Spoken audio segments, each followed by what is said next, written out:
Welcome to the Michigan Man Podcast on Wolverine Sports Radio, a member of the V-Sporto Network, and in partnership with SB Nation's Maize and Brew, for Wolverine fans from coast to coast. Go Blue and welcome to the show. I'm your host, Mike Fitzpatrick. On Friday night, Michigan's season came to an end against Auburn in the Sweet 16. It was a disappointing loss, but what a season it was. Joining us with his thoughts on Dusty May and his first team in Ann Arbor is the radio play-by-play voice of the Wolverines, Brian Boesch. Before he joins us, a few of my thoughts to get us started. While the football season was winding down, most of us were paying casual attention to the basketball season that was just getting underway. I think the majority of fans don't really focus on anything else until football season is over. We noticed that the team was off to a far better start than most expected, but probably doubted we could carry that early success over to Big Ten play after Christmas. Well, we did. What we saw was a team that turned the ball over too much, struggled from three-point range, failed to box out and rebound consistently, blew big leads, and seemed very comfortable in the final 4 minutes of games, thriving on the chaos that they helped create. The bottom line was, they were winning most of those games. This was a very unique Michigan team, and Dusty May deserves a lot of credit for molding them into a unit that found ways to compete every night and win at a high level. My guest today says that like so many of us, he never expected this roster that was put together in 2 weeks to have a season to remember. Joining us next with his thoughts on that and more is the radio play-by-play voice of Michigan basketball, Brian Boesch. So stay with us.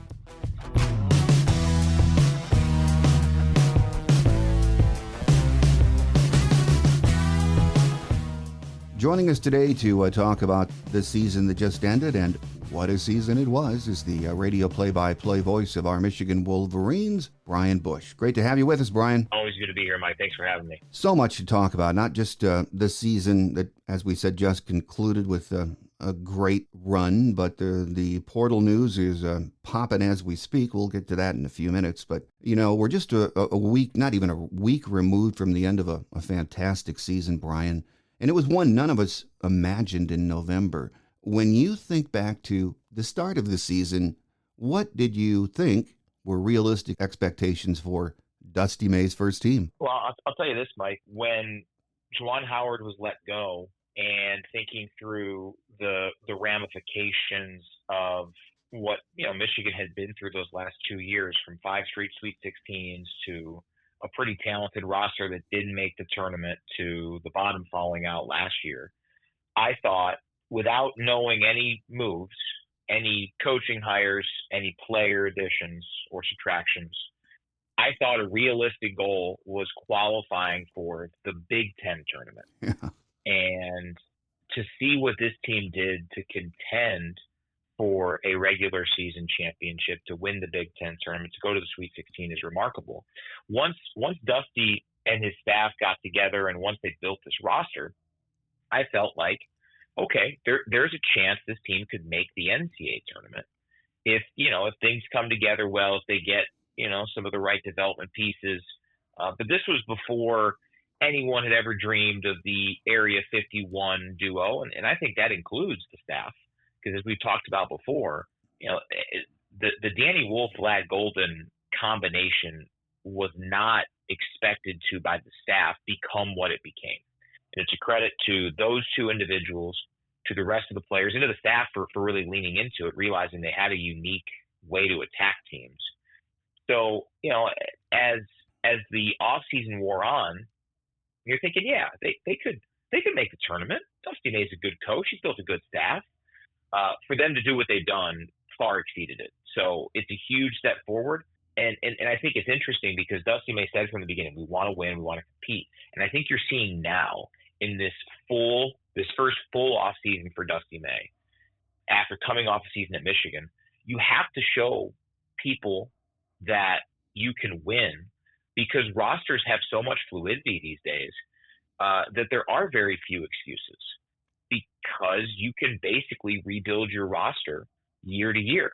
And I think that there's been a lot of talk about, what foundation has Michigan created if everybody leaves? And I think it's a fair question, but the foundation is a foundation of winning, a foundation of building a roster that has talent, that has upside, and then piecing it together.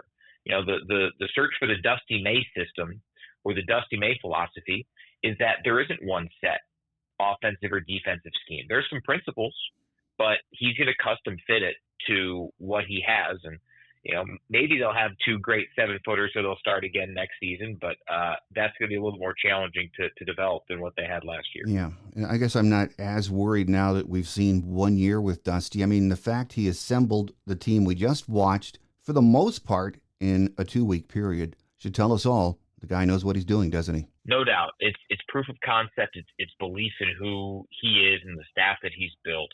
And seeing it up close as the season went on, you understood some of the moves that he made. And the cool thing about it, Mike, is that not everything worked flawlessly, right? You don't have to bat 1,000 and have success in the regular season and the postseason when it comes to your portal acquisitions. Reuben Jones had a nice finish, but Reuben Jones over the course of the season was probably a little bit less than what the staff and fans expected. Mm-hmm. We all saw the Roddy Gale Jr. Ebb and flow, which obviously culminated with the Texas A&M game, but he was not by any stretch of the imagination what Michigan expected him to be down the stretch. Now, obviously, Danny Wolf and Vlad Golden, huge wins. Trey Donaldson, the roller coaster, some of the highest highs for Michigan, also some of the lowest lows in terms of, rough games for Trey. And, didn't get a whole lot from the likes of Sam Walters, from Justin Pippen, some injuries, and now transfer portal stuff with them. You would have thought this time last year that Michigan would have had to have hit close to 1,000 to have the success that they had. They didn't have much of a foundation built, yet they still got to the Sweet 16 without flawless transfer portal recruiting. That gives you a really positive sign that, hey, if they can get closer to 1,000 this cycle or another cycle in the future, look out. This past season that we've just watched, I think by January, I was convinced this team, could make a run at the Big Ten title. But those last 2 weeks of the regular season, it sure looked like they had hit a wall, didn't it, Ryan? They did, and it was ugly at times. Now, part of it did coincide with some of the best teams that Michigan faced all year.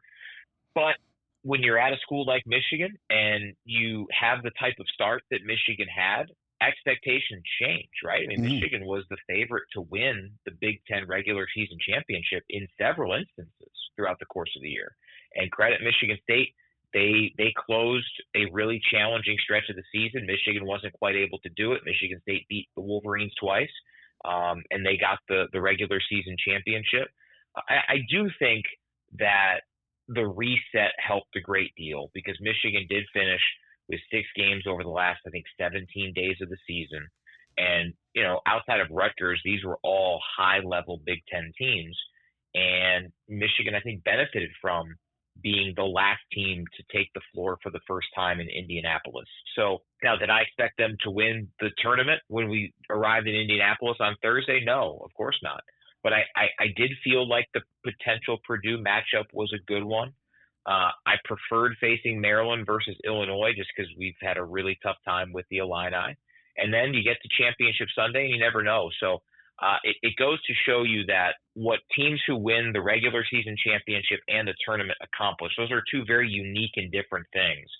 And they both should be cherished. And I'm glad that Michigan was able to get one because, even if this team fell short of a Final Four and is not playing this weekend, the fact that they get something that will hang at Chrysler Center, that they'll get a ring for, I think is the right thing to happen for a team that helped to bring back Michigan basketball. Well, I think like most Michigan fans that I know and myself in some ways, I was just happy the team won the Big Ten tournament, made it to the Big Dance. And, through 3 games, they played in that heart attack fashion we were kind of used to, and they seemed to thrive in and make us very nervous. I think at the end of the day, when it ended against Auburn, you had to say, Dusty May got the most out of his kids, didn't he? 100%.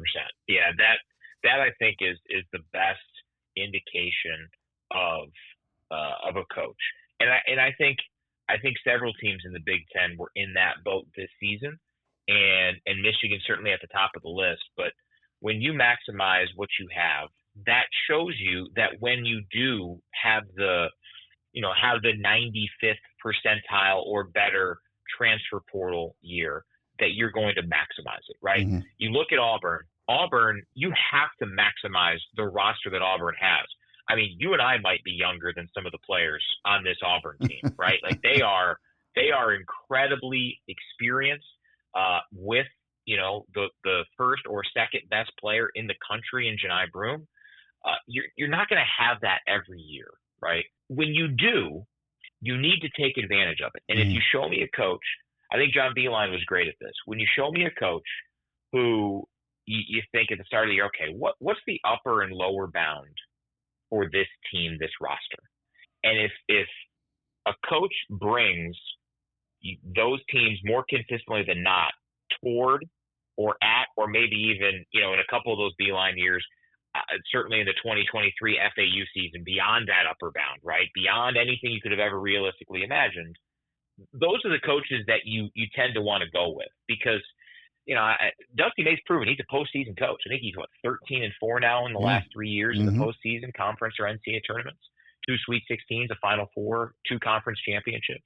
So you have a coach like that, you've got a chance to win at the highest levels, especially at Michigan, where resources are just different than what he had at FAU. Well, now that it's over, let's talk about some of the pieces and personnel that made this team work so well. Starting with Vlad Golden, to me, he was the rock. I mean, he did get off to a bit of a slow start, but after that, he was Mr. Steady in the paint and just again, the rock for this team, wasn't he? Yeah, and I think the rock is a great word for him because, I mean, for a 7'1" guy, he was as lean, as muscular, as strong in the paint as you can have. It's tough for anybody to maintain that level of conditioning. But when you are 7'1", it's that much more difficult. It requires more work, attention to detail if you're 7'1" versus 6'1". And Vlad, you could tell at times down the stretch that he needed a respite. But he also knows that Michigan needed him to be on the floor. This is a guy who, when he was at FAU, he was in the mid-20s in terms of minutes per game when he became a key cog for the Owls. And, Vlad Golden down the stretch was unless there was foul issues, he was playing 30-plus minutes almost every night. For him to do that and still have the productivity that he had was outstanding. Him and Danny, the way that they blended and meshed on and off the court, so vital.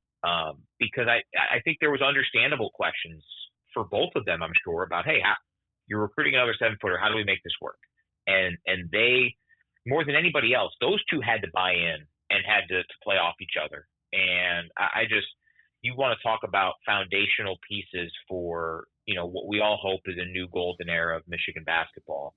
Vlad Golden's time here, albeit short, should be remembered fondly for what he created, for the type of person he was, for the incredible memories he made off the floor, getting engaged, having his parents come into the United States for the first time, seeing them for the first time in 5 years, and then obviously having that special weekend in Indianapolis, another return to the Sweet 16.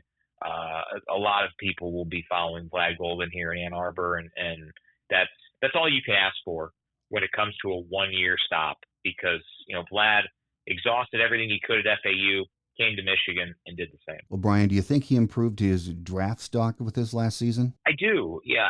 What that'll look like, who knows? I think what Zach Edey has been able to do in the NBA, I remember watching Zach Edey during the first year of his back-to-back National Player of the Year run and thinking, well, I just don't know how in the world this translates to the NBA. Yeah. Then he went and he became a lottery pick. I think that gives hope to people like Vlad, who are taller, who are more traditional, old school centers. Yeah, we'll see about that 3-point shot. He had that hot spell middle of the season, which was awesome. There was one game, it was the Northwestern game, he was 3 of 6, which was just remarkable. Yeah, I don't know how much of a long-term asset that'll be for him, but I think he's got a real shot. In large part, it's because of him showing he could handle what he handled in the Big Ten. Because he wasn't the focal point at FAU. There were other players who kind of took on more of a scoring role, a responsibility role. Dusty May's always talk about wanting guards to rebound defensively. Vlad Golden had to be, if not the star, at least a star every single night for Michigan, and he proved to be up to the challenge many more times than not. Well, I think the biggest surprise to most Michigan fans, I know to me, it was Danny Wolf. I watched some of him at Yale last year, especially in the tournament, and I thought, hey, he's good. But he turned out to be better than good for this team, didn't he? Just a dynamic piece, really smart dude who I think we all trend to watch the offense more because we're following the ball. I certainly do when I'm calling games. That's my job. But in talking to people who are smarter than me about basketball and about defense, that's where it seemed like he really made some strides beyond the realistic expectations sophomore to junior year, up transfer from the Ivy to the Big Ten. So that, I think, will be a really interesting thing to watch as he, weighs the NBA draft process, with all indications being that he'll be heading to the NBA and I think be a first-round pick this summer. What he brought to the table was unlike really anything in college basketball.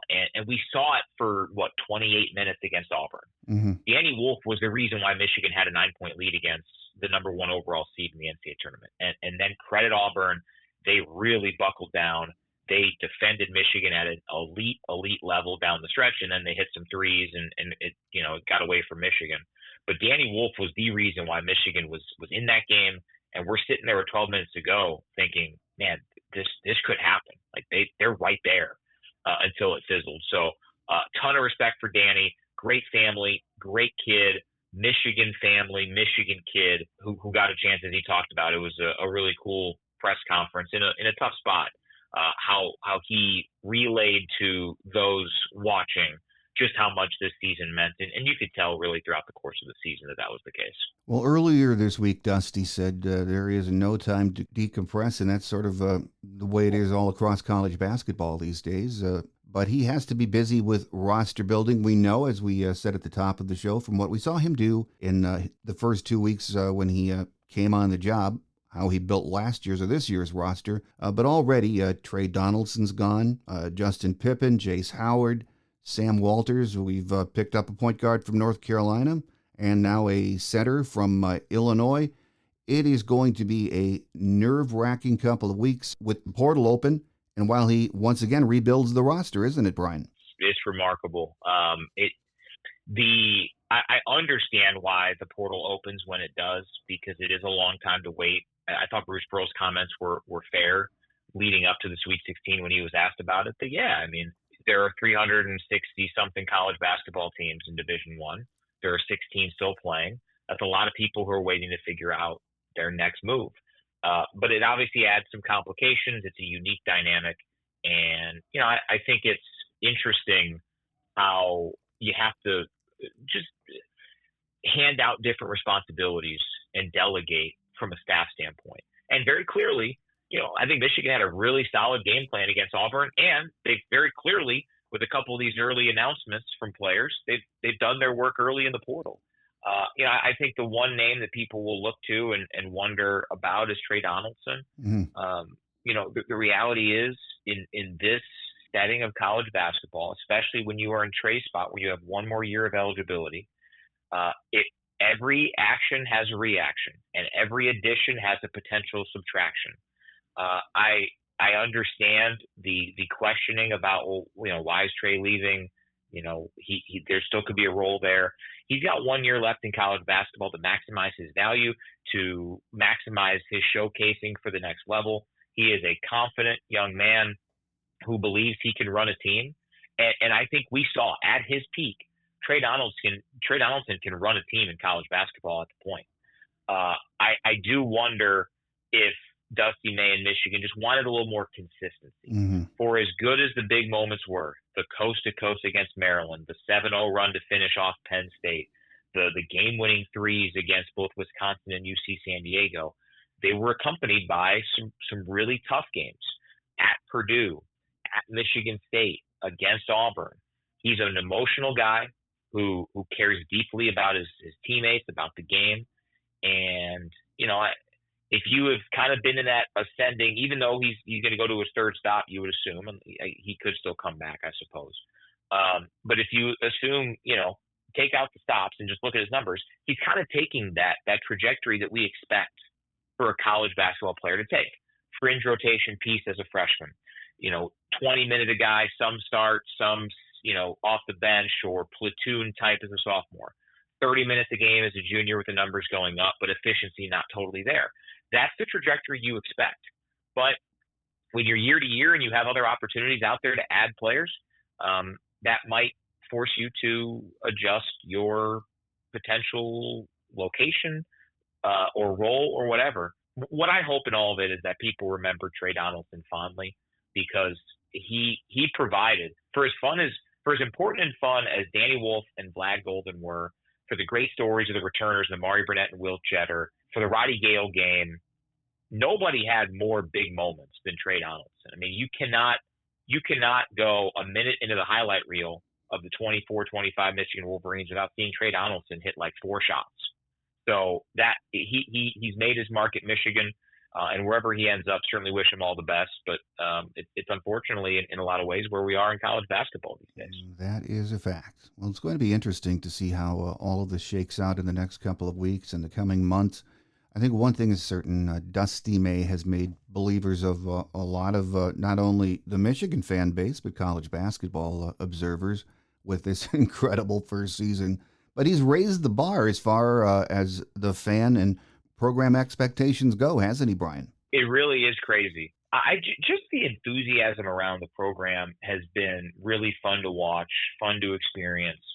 And the other thing, the brand of basketball that Michigan played this year was a lot of fun. They wanted to get up and down. They wanted to, they wanted to play fast. They wanted to play more NBA style. I have a lot of excitement and enthusiasm about where this program stands, about where the fan base's excitement stands. And I'll be really curious kind of how, season ticket numbers, single game ticket numbers look, the environment at Chrysler, all of it. It's cool when you know that you're maybe not know, but you're pretty confident that you're entering into a really fun era. Doesn't mean you're going to win national championships and go to a bunch of Final Fours, but you have the right infrastructure in place. Now it's a matter of going at it year after year and seeing when you can pull off those. Hopefully Michigan didn't use up all of its close wins though, because that was that was certainly, to your point, was it the heart attack style that you described earlier, which is a perfect way of putting it.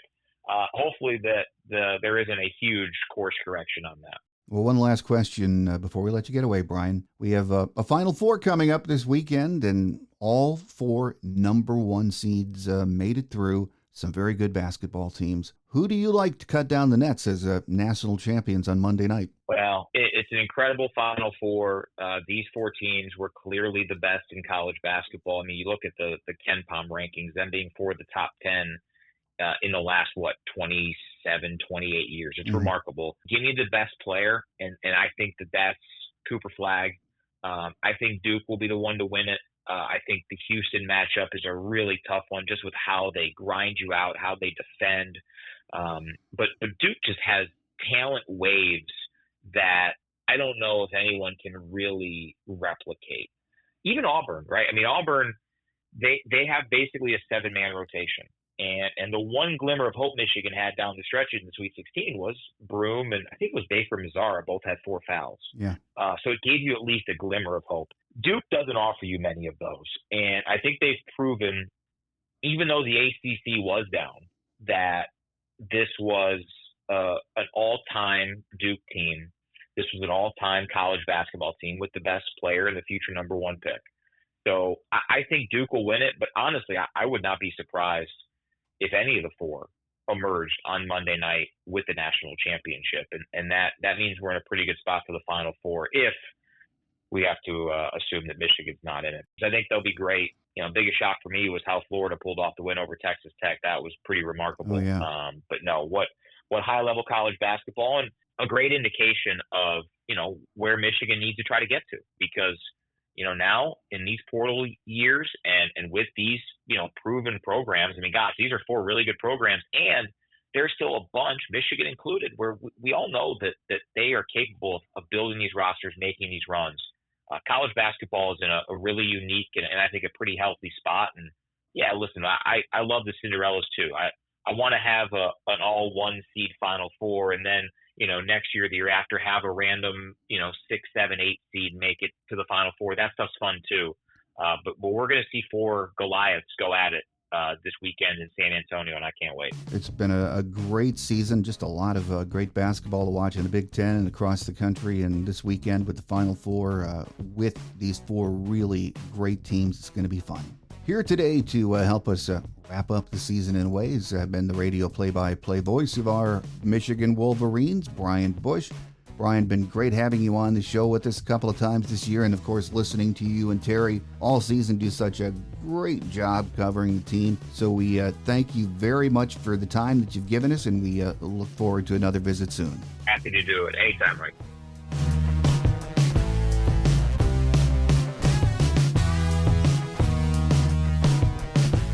On Quick Hits today, the portal's open now, and teams are scrambling to build their rosters for next season. Dusty May is looking to add 1, maybe 2 more players in the coming days, so stay tuned. Things are happening very fast in our new college basketball reality. Starting next week, we'll turn our focus to football again. The spring game is on April 19th. Recruiting is going full steam, and there is plenty to talk about. A reminder to rate or comment on the show wherever you get your podcast from. We'd love to hear from you. If you have any comments or suggestions for the show, I'd also love to hear them. Just shoot me an email at themichiganmanpodcast@yahoo.com. That's themichiganmanpodcast@yahoo.com. Please like us on Facebook and follow us on X @themichiganman. That does it for now. Have a great Wolverine week, everyone. I'm your host, Mike Fitzpatrick. Until we meet again, take care, and as always, go blue. Thanks for joining us today on The Michigan Man, here on Wolverine Sports Radio, a member of the V-Sporto Network, and in partnership with SB Nation's Maize and Brew. Our listener lines are open 24/7 for your calls at 313-263-4842. That's 313-263-4842. Or email us at themichiganmanpodcast@yahoo.com. That's themichiganmanpodcast@yahoo.com. The Michigan Man Podcast is produced at the studios of Robin Lynn Productions, Allen Park, Michigan, and is not affiliated with the University of Michigan. Go Blue!